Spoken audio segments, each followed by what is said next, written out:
Olá, sejam todos muito bem-vindos, muito bem-vindas a mais um unboxing. Não, resenha também não.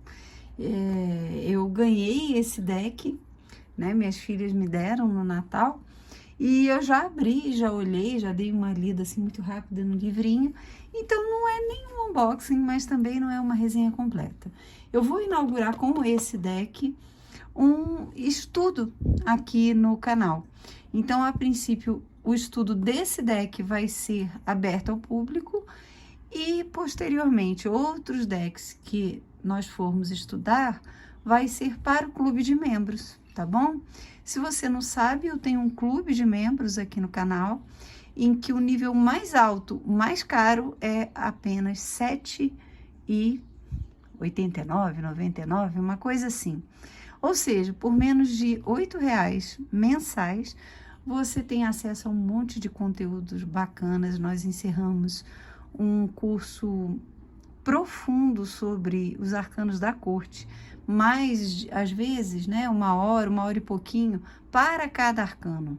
Então, isso eu não encontrei, sinceramente, em nenhum curso que eu fiz. E olha que eu já fiz muito curso bom. Mas eu tentei dar o meu melhor, eu tento dar o meu melhor, não é porque as pessoas pagam pouco que eu vou fazer qualquer coisa. Isso é uma postura minha pessoal, de seriedade da minha pessoa, né, em relação ao que eu entrego. E você pode cancelar a qualquer hora, né?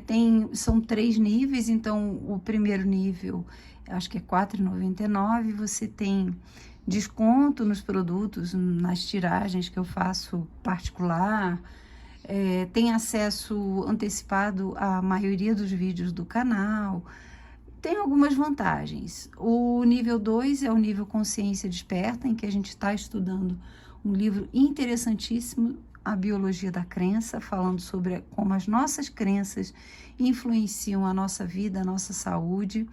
E tem meditações, tem tiragens exclusivas, conscienciais para os assinantes desse nível, e ele é R$ 6,99. E a escola de tarô, que traz todo o conteúdo voltado para a aprendizagem de tarô, tá bom? Então fica aí o convite, se você quiser. Eu tenho certeza que isso não vai afetar a sua vida financeira, mas com certeza vai te auxiliar muito na aprendizagem ou no aprimoramento dos teus conhecimentos de tarô, tá bom? Vamos lá então? Esse é o tarô dos contos de fada da floresta. Ele traz magia, folclore e plantas, é muito interessante. As autoras fazem uma correlação entre os arcanos e algumas plantas, e também os contos de fada. Então, foi escrito pela Cecilia Lattari e ilustrado por Giulia Varetto. É um deck da US Games. Vem nessa caixa maravilhosa, linda. Gente, esse deck é lindo. É lindo, lindo, lindo. Olha. Aqui o exemplo de algumas cartas, né? E aí tá falando que as cartas de tarô e os contos de fada têm, né, iluminado a imaginação coletiva por séculos. Através da magia da contação de histórias, né? Ambos nos ajudam a desenvolver em nós mesmos a busca por um significado mais profundo. Os contos de fada, gente, que a gente acha que são só historinhas para criança, na verdade, foram escritos, em sua maioria, né, nas épocas mais antigas, por autores que frequentavam a maçonaria, que tinham um profundo conhecimento de ocultismo, de magia, de hermetismo. Então, os contos de fada são simbólicos, né? E nos ajudam a olhar para a vida de uma forma mais profunda, sabe? É muito interessante ter esse olhar. Não achar que é só um conto de criança totalmente sem sentido. Tudo é simbólico, né? A caixinha vem assim, linda, linda, linda. Esse é o livrinho. E vamos lá para o livro primeiro, tá? É um livro bem grosso, olha, ele deve ter, deixa eu ver, umas 200 páginas. 125 páginas, né? Então, papel bom, papel normal, eu não sei definir que tipo de papel, mas é fosco. Aqui o índice, né? O tarô, os contos de fadas e as plantas da floresta. O tarô e os contos de fadas têm sido parte da humanidade por séculos. Os contos de fadas são grandes instrutores da vida. Através deles você pode experienciar emoções e ensinamentos antes de vivê-los. Olha que coisa interessante. Lendo ou escutando um conto de fada é como abrir uma janela para a imaginação dentro de nós, permitindo-nos realmente viver aquelas aventuras e ter empatia com os heróis, ou criar, né, uma empatia com os heróis e heroínas. Eles têm poderes de cura, como feitiços, né, que podem nos ajudar a encontrar dentro de nós mesmos os recursos e as magias úteis para a vida diária. O tarô também pode performar essa função criativa. Cada carta é como um fragmento de uma história mágica, um símbolo, não sei essa palavra, com significados que nos convidam, ou que convidam você a explorar a profundidade do inconsciente e encarar os desafios da vida. As selvagens e plantas mágicas crescem na floresta, o lugar onde todos os contos de fada ganham vida. Caracterizam a narrativa simbólica desse deck. Então, aqui é uma explicação rápida, né? Ela vai continuar falando aqui sobre essa conexão que foi feita entre os contos de fadas, os arcanos do tarô e as plantas da floresta. Aqui a estrutura, os arcanos maiores e os arcanos menores. E aqui é muito interessante, gente. Olha, nos arcanos maiores, vai seguir a jornada do herói, né? E vai ter sempre a conexão com um conto de fada e uma planta mágica.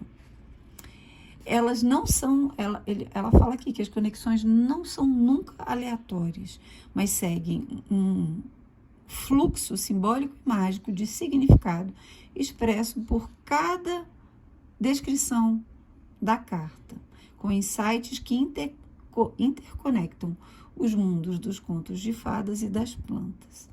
Nos arcanos menores, a gente tem os 4 naipes, paus, espadas, copas e pentáculos, ligados aos 4 elementos, e aqui cada naipe vai ser relacionado inteiramente a um conto de fada. Então, paus vai ser João e Maria, espadas, a Bela Adormecida, copas, é o ganso e no poço. Eu não lembro muito bem desse conto, não, assim, se eu li, não lembro. E pentáculos ou ouros vai ser o Pequeno Polegar. Eu acho que é isso. E aqui tem a relação, olha. Paus com a calêndula, espadas com, não sei, e rosa, copas com a flor de lótus e pentáculos com a flor de... Ai, meu Deus, daquela que tem na sacerdotisa, meu Deus. Ai, esqueci o nome. Gente, como pode? Eu acho que é isso, pomegranate. Ai, como é que é o nome, gente? Deixa eu ver, lendo aqui. Romã. Romã.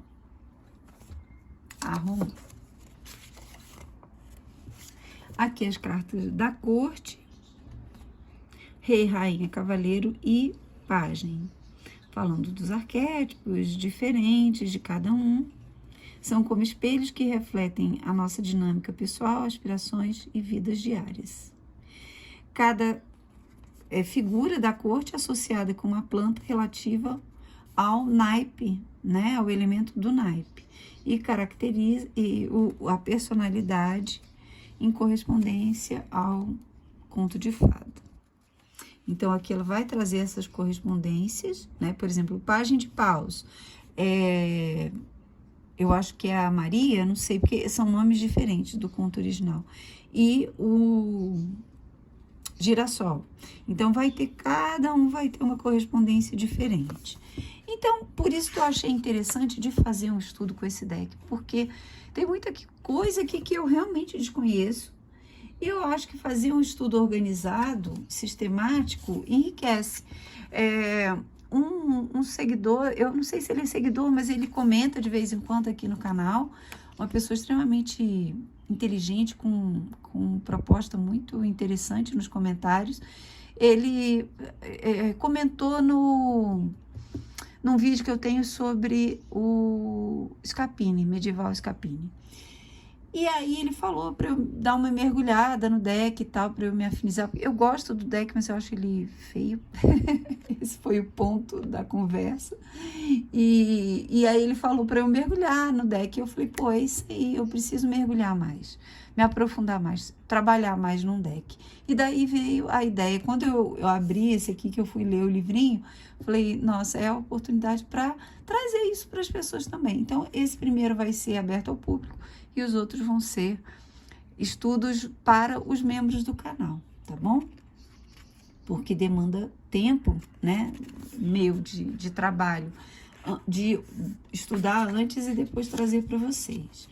Aqui os arcanos maiores, então traz a imagem da carta aqui bem grande, falando aqui sobre o conto, né, sobre o arcano, o conto relacionado e a planta. No caso aqui é o João e o pé de feijão, né? E aqui o feijão. Vai falar um pouquinho dessa correlação e aqui falando do significado da carta. É um livrinho bem, assim, resumido, sabe? Mas é interessante, ele desperta muitas percepções. Aqui os arcanos menores, então a gente já vê que a foto é bem pequenininha, a explicação é mais ou menos a mesma, assim, em termos de parágrafo, enfim. E aqui o significado da carta, tá? Deixa eu ver se aqui traz falando sobre o conto, não. E aqui, olha, isso aqui eu ainda não li. Antes de consultar o tarô, explore o deck, ouça a sua intuição, mais ou menos. Crie uma prática especial, uma tiragem especial, não me lembro dessa palavra. Uma observação importante. E aqui ele vai falando da preparação, enfim. Algumas tiragens. E aqui falando sobre as alturas.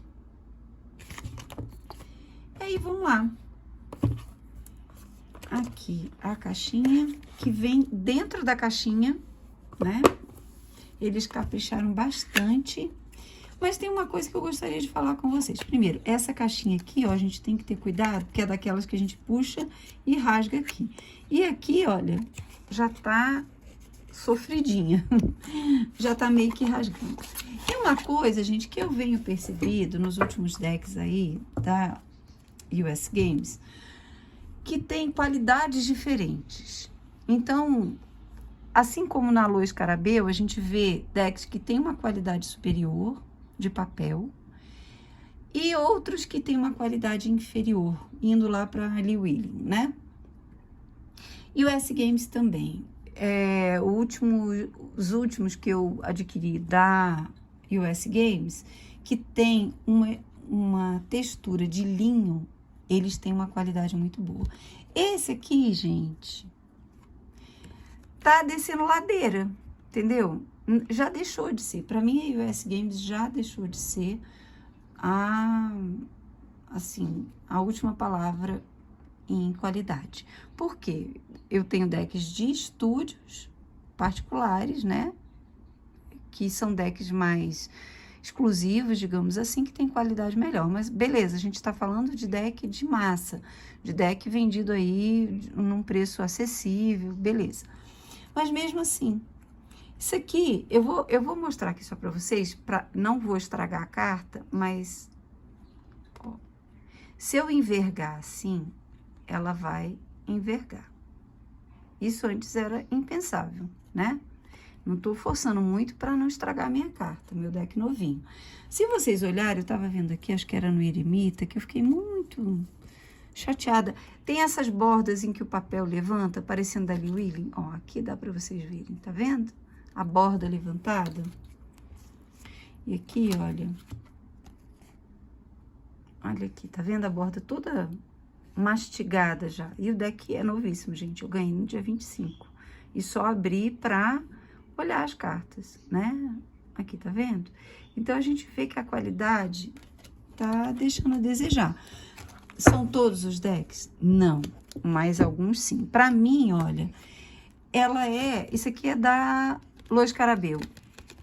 Se você tem esses decks de caixinha, assim, ó, esse é o Spiritual Tarot, dessas caixinhas, eles têm uma textura, assim, mais firmes, tem uma qualidade diferente dos outros.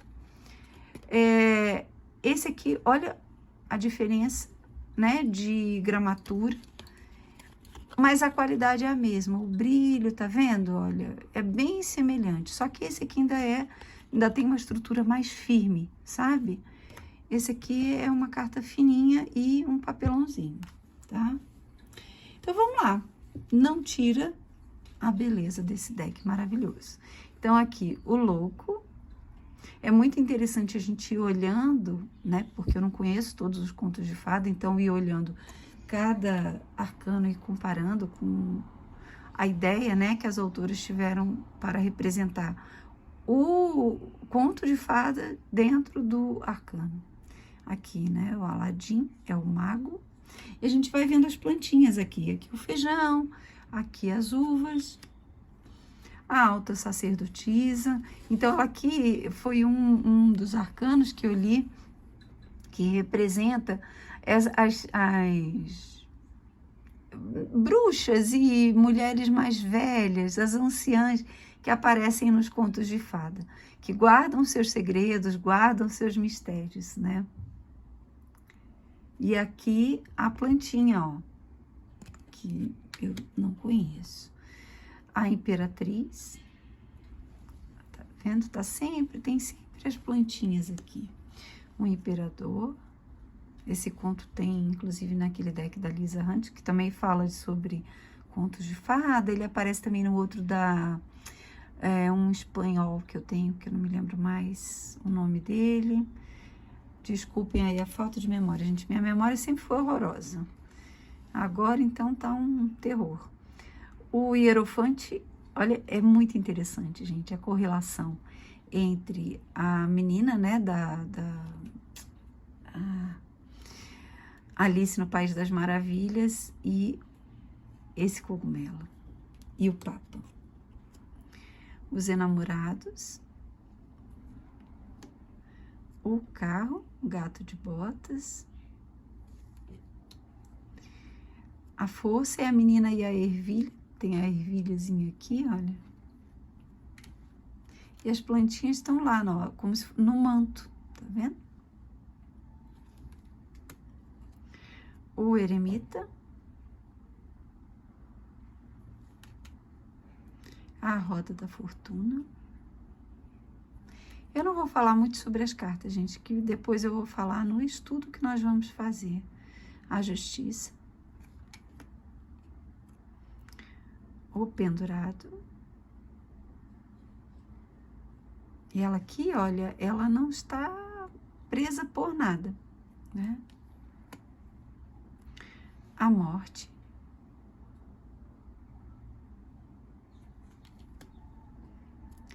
Temperança. Achei linda essa carta. As cores são lindas, absolutamente lindas. O diabo é a menina com os sapatinhos vermelhos, né? Os sapatinhos mágicos. Eu não falei do tamanho da carta, né? Olha, essa aqui é interessantíssima. Eu fui olhar no livrinho porque eu não consegui fazer o link. Da Branca de Neve com a maçã. E vem falando do inesperado, do aspecto do inesperado que a carta da Torre traz. Então, aquele movimento ali muito rápido, repentino, que muda toda uma vida, né? E no caso aqui a maçã caindo, né? E aqui, gente, deixa eu falar do tamanho. Ó, eu vou aproveitar e pegar esse aqui da Lua Escarabeu, né? São cartas maiores, tá?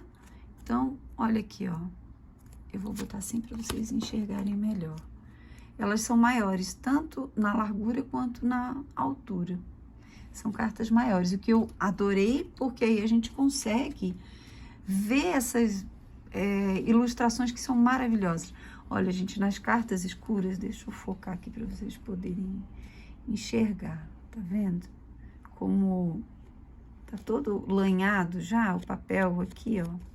A durabilidade com certeza vai ser menor e com certeza é indiscutível que a qualidade é pior, né? O sol, o julgamento, o flautista mágico, né?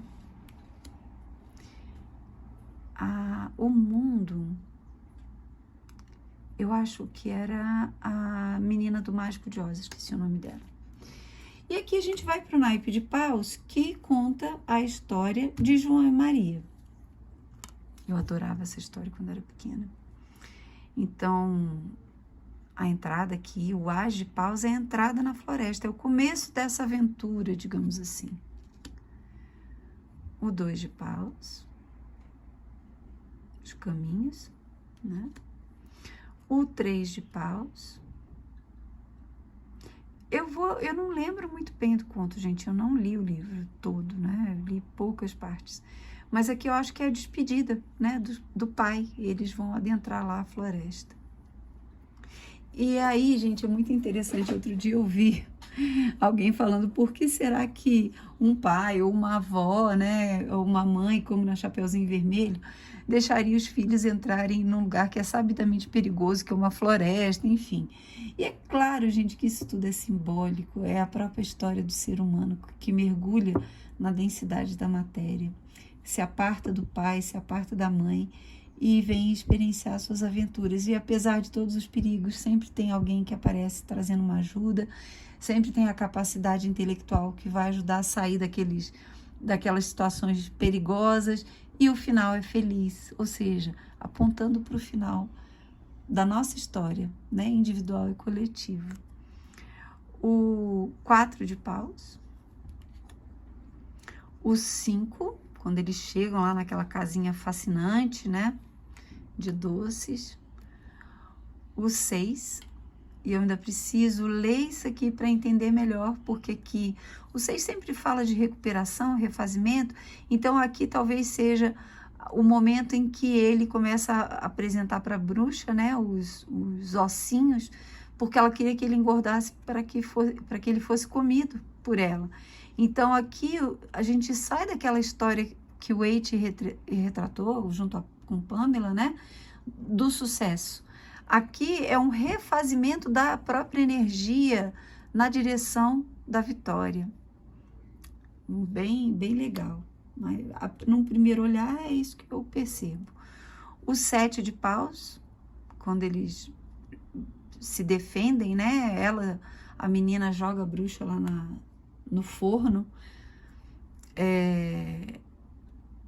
O 8 de paus, a própria fuga, talvez. O 9 de paus, aquele último momento, né, antes da vitória, a resiliência.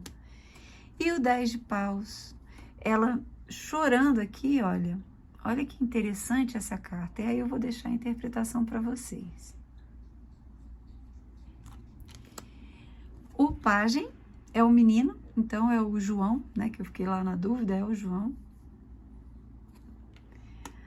O cavaleiro, olha que interessante, ele coloca o cavaleiro como a menina, Maria.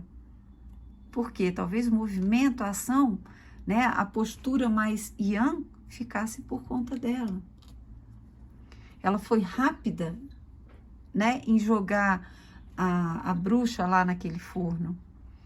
A rainha de paus é a própria bruxa, né? E o rei é o pai. Legal, né? Espadas, a bela adormecida. E aí eu vou passando mais rápido para o vídeo não ficar muito longo. E depois a gente vai comentar isso no nosso estudo. Não tenho ainda um prazo, gente, para fazer esse estudo, porque eu estou reformulando agora para 2025 os meus horários, a minha abordagem profissional. E aí eu preciso me organizar em termos de tempo. E aí eu não sei direito ainda, mas talvez meados de janeiro, início de fevereiro, não sei ainda, tá bom? Mas eu acho que vai ser bem legal. É um deck que tá bem barato, então se vocês quiserem participar do estudo, eu recomendo que vocês comprem o deck, né? Ou, assim, também não é necessário, gente, porque às vezes a gente não se afiniza com o deck, tem o interesse de assistir os vídeos, né? Mas não se afiniza muito. Olha que interessante isso aqui. Pajem de espadas. Eu vou ler, gente, porque eu achei muito curioso isso aí. Eu tinha visto, mas eu já estava morrendo de sono quando eu fui dar uma olhada no deck. E aí eu não pesquisei, né? Não li o livrinho. O pajem de espadas simboliza um fresco curioso, uma mente fresca, curiosa. Significa uma busca por conhecimento e uma fome de desafiar a convenção. Ele representa o desejo de aprender, estudar e expandir o seu próprio conhecimento. Ele nos provê de confiança para... possui, eu acho. Tem algumas palavras que eu não sei. Confiança para considerar novas paisagens. Entretanto, o pajem é também um mensageiro. Ele traz novidades, né, ou notícias que podem alcançar você na forma de um e-mail, uma chamada de telefone ou ali numa circunstância qualquer. Mantenha o seu ouvido para o chão, porque é o momento de habilitar o ouvir, que isso é muito importante, mais ou menos isso. Ah, gente, olha só, isso aqui é um crab, é um caranguejo, que traz as novidades para o nascimento de Rosamund, que é a menina, né? A Bela Adormecida. Existe mágica no ar, agora como lá. Então é isso. Não lembrava desse detalhe. O cavaleiro de espadas, a rainha e o rei. E aí a gente vai pro naipe de copas, que é a história da menina e o ganso. Eu não sei direito o título em português. E as plantas são já ia falar Vitória Régia, gente, flor de lótus. Eu sempre relaciono uma com a outra, mas não tem nada a ver, não. Então, aqui, o 2 de copas, eu não lembro dessa história, não... Sei lá se eu já li alguma vez. O 3, olha que coisa linda, gente. Olha que coisa linda. Linda. O 4. 5 de copas, então a gente vê que a capinha, ela tem a ver com o naipe de copas. O 7. 8 de copas.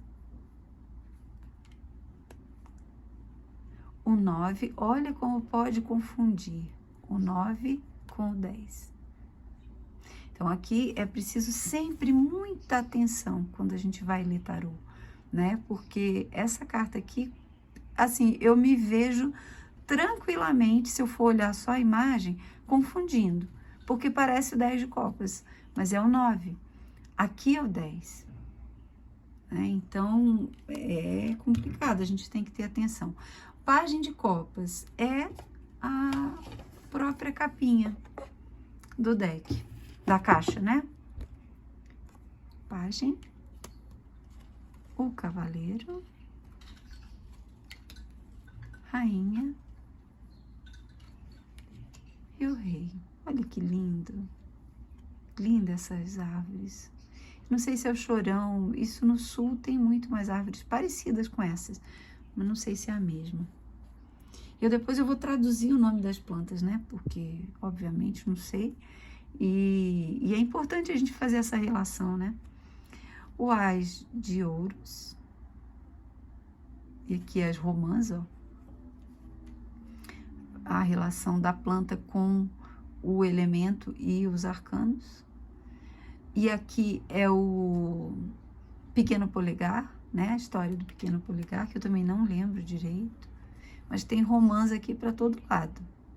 O 2 de ouros. O 3. Aqui o gigante. O 4 de ouros. Linda essa carta, gente. Olha que delícia. Ai, que vontade de estar nesse lugar. Mesmo com esse gigantão aí, essas janelas. Ai, que lindo. O 5 de ouros. Ou seja, a família, né? Sem dinheiro, e ele vai tentar conseguir dinheiro, mesmo vivendo de uma forma arriscada. O 7.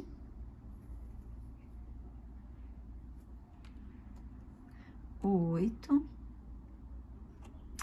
Eles trocam e parece que eles brigam entre si. Sei lá, eu acho que eu tô confundindo as histórias. O 9. E o 10 de ouros. Ó, pequenininho aqui. O pajem é o próprio pequeno polegar. O cavaleiro é o pássaro. A rainha, que é a mãe, né? E o rei é o gigante. Olha que interessante. É isso, gente. É muito lindo.